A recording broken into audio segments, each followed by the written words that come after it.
समाधि वो अवस्था है जहाँ पर किसी भी व्यक्ति का मन, बुद्धि और अहंकार शून्य की अवस्था में चला जाता है। सैद्धांतिक स्तर पर ये कहा गया है कि समाधि की अवस्था प्राप्त की जा सकती है, लेकिन किसी भी शिखर या शीर्ष बिंदु तक एक समय तक ही ठहरा जा सकता है। उसके बाद व्यक्ति अपने आप नीचे की ओर आएगा।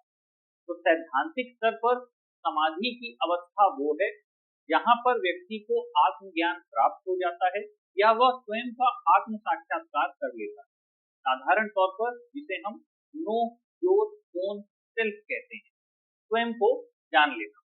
लेकिन व्यवहारिक स्तर पर इसमें कई तरह की विसंगतियां देखने को मिलती है। व्यवहारिक स्तर पर सामाजिक जीवन में रहते हुए समाधि की अवस्था इसलिए नहीं प्राप्त की जा सकती क्योंकि चित्त में लगातार विचलन बना रहेगा। सामान्य भाषा में चित्त के विचलन से मतलब है कि मन बाहर की ओर लगातार दौड़ेगा, क्योंकि जीवन की कुछ मूलभूत आवश्यकताएं हैं, उनकी पूर्ति के लिए और स्वयं को सुरक्षित रखने के लिए व्यक्ति लगातार बाध्य होता है। इसीलिए यह विचलन पूरी तरह समाप्त नहीं हो सकता।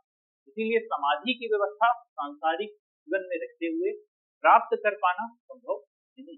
तो सैद्धांतिक स्तर पर हमें पता है कि समाधि एक ऐसी अवस्था है जहाँ आत्मज्ञान या आत्म साक्षात्कार संभव है, लेकिन व्यवहारिक स्तर पर उस जीवन पर रह पाना या उस जीवन का निर्वहन कर पाना संभव